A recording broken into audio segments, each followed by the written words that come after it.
PAN masuk koalisi Jokowi, pemerintah tinggal butuh 3 kursi DPD untuk bisa perpanjang jabatan presiden. Pengenalan PAN sebagai sahabat koalisi yang dilakukan Presiden Joko Widodo di hadapan elit partai koalisi mengindikasikan banyak hal. Soal bau amis 3 periode atau lewat amandemen menambah masa jabatan presiden, kemudian pertanyaan publik, kalau publik boleh bertanya, kan nggak boleh haram juga, misalnya publik bertanya, agenda apa sih di balik ini semua lagi, karena biasanya udah periode kedua itu udah nggak sibuk mengurus koalisi, apalagi membentuk grand coalition, koalisi cukup besar dan gemuk, atau tambun koalisi kan, ini udah periode kedua, kecuali pada periode pertama. Yang lebih penting adalah persepsi publik. Kompetisi yang sehat sudah selesai kontestasi, masing-masing berperan pada bidangnya. Teman-teman yang menang monggo jadi penguasa, yang kalah harus jadi pengawas dan pengontrol. Kalau Demokrat kita tetap konsisten berkoalisi dengan rakyat ini kan pilihan kami nih gitu, ya kan, karena bagaimanapun perlu ada mitra kritis bagi pemerintah di luar, karena bagaimanapun dalam penanganan pandemi yang situasinya berat seperti ini, nggak bisa juga semua langkah itu belum tentu tepat ya. Baik. Kalau di dalam mungkin agak khawatir, kadang-kadang ngasih komentar atau memberikan masukan. Nah kalau kita di luar ini kan tenang. Yang penting kita perjuangkan nasib rakyat, apa situasi di lapangan, ya kita sampaikan apa adanya. Nggak perlu takut ditendang dari koalisi. Oposisi itu justru dewasa yang membuat demokrasi check and balance berjalan ketika ada kekuatan di dalam parlemen yang bisa mengontrol pemerintah. Karena itu buat PKS, PAN masuk, kami no problem at all, sebagian besar masuk lagi atau gabung sama kami, no problem, bahkan kami happy, tetapi yang paling penting adalah kami terus bekerja mengontrol kekuasaan, karena korupsi bansos sekarang ini, korupsi vaksin sangat besar kemungkinannya, kemungkinan berbagai macam penyimpangan ya, karena tadi ya, saya agak setuju sama Pangi ya, ketika sudah periode kedua, tapi tiba-tiba membangun koalisi gendut dan gemuk yang tidak sehat buat demokrasi. Nah ini kita perlu hati-hati, tidak perlu uzon, tetapi politik is the art of impossibility.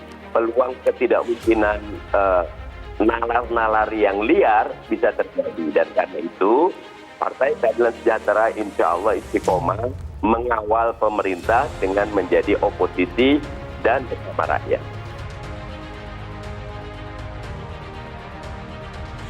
Jika pemilu diadakan 2024 di bulan Februari, pemilu presiden, maka praktis Demokrat dan PKS tidak bisa memajukan tokoh sendiri karena kedua partai ini tidak cukup untuk memajukan calon presiden sesuai dengan syarat undang-undang 20% kursi di DPR.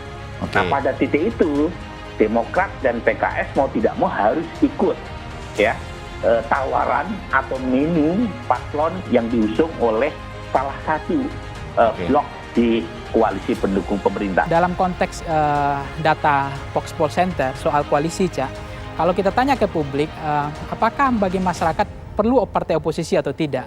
Itu 76% masyarakat mengatakan perlu partai oposisi sebagai alat kontrol. Itu yang kedua. Dan yang ketiga adalah dalam konteks check and balances, ada dua pendekatan, sistem yang legislatif yang mendominasi, kemudian atau eksekutif yang mendominasi. Kalau legislatif yang mendominasi, maka pemakzulannya ujungnya. Tapi kalau eksekutif yang mendominasi, grand coalition itu besar, maka akan ada kemungkinan ujungnya pada koruptif dan kolutif. Pemerintahan yang korupsi, yang koruptif. Nah, karena tidak terkontrol dengan baik.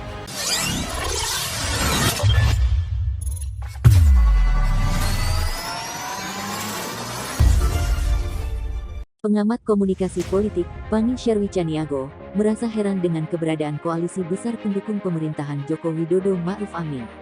Menurutnya, wajar muncul kekhawatiran PAN masuk koalisi hanya untuk memuluskan wacana amandemen UUD 1945, menambah masa jabatan presiden menjadi 3 periode.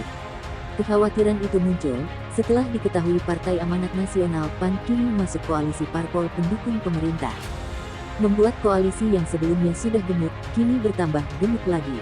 Pertanyaan pertama, apa tujuan Presiden Jokowi di balik pembentukan koalisi tambun di periode kedua?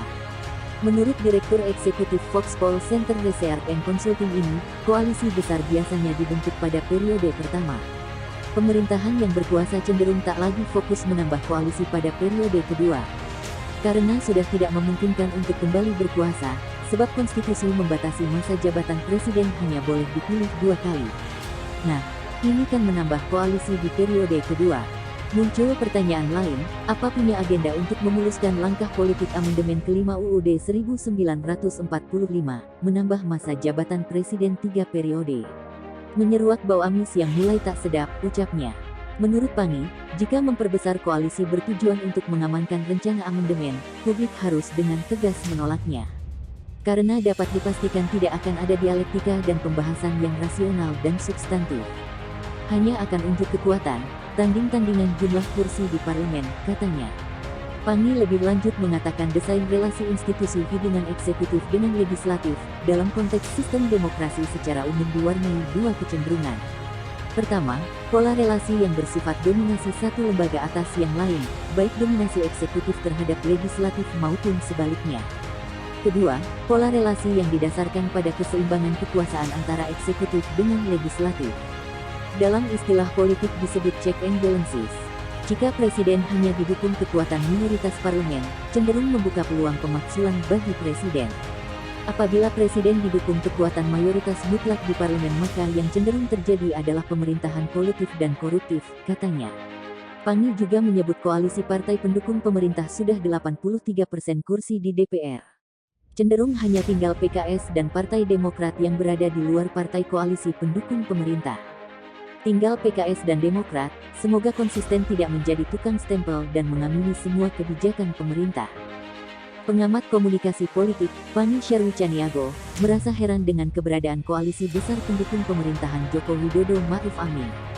Menurutnya, wajar muncul kekhawatiran PAN masuk koalisi hanya untuk memuluskan wacana amandemen UUD 1945, menambah masa jabatan presiden menjadi 3 periode. Kekhawatiran itu muncul setelah diketahui Partai Amanat Nasional PAN kini masuk koalisi parpol pendukung pemerintah. Membuat koalisi yang sebelumnya sudah gemuk, kini bertambah gemuk lagi. Pertanyaan pertama, apa tujuan Presiden Jokowi di balik pembentukan koalisi Tambun di periode kedua? Menurut Direktur Eksekutif Foxpol Center Research and Consulting ini, koalisi besar biasanya dibentuk pada periode pertama. Pemerintahan yang berkuasa cenderung tak lagi fokus menambah koalisi pada periode kedua. Karena sudah tidak memungkinkan untuk kembali berkuasa, sebab konstitusi membatasi masa jabatan presiden hanya boleh dipilih 2 kali. Nah, ini kan menambah koalisi di periode kedua. Muncul pertanyaan lain, apa punya agenda untuk memuluskan langkah politik amandemen kelima UUD 1945, menambah masa jabatan presiden 3 periode? Menyeruak bau amis yang mulai tak sedap, ucapnya. Menurut Pangi, jika memperbesar koalisi bertujuan untuk mengamankan rencana amandemen, publik harus dengan tegas menolaknya.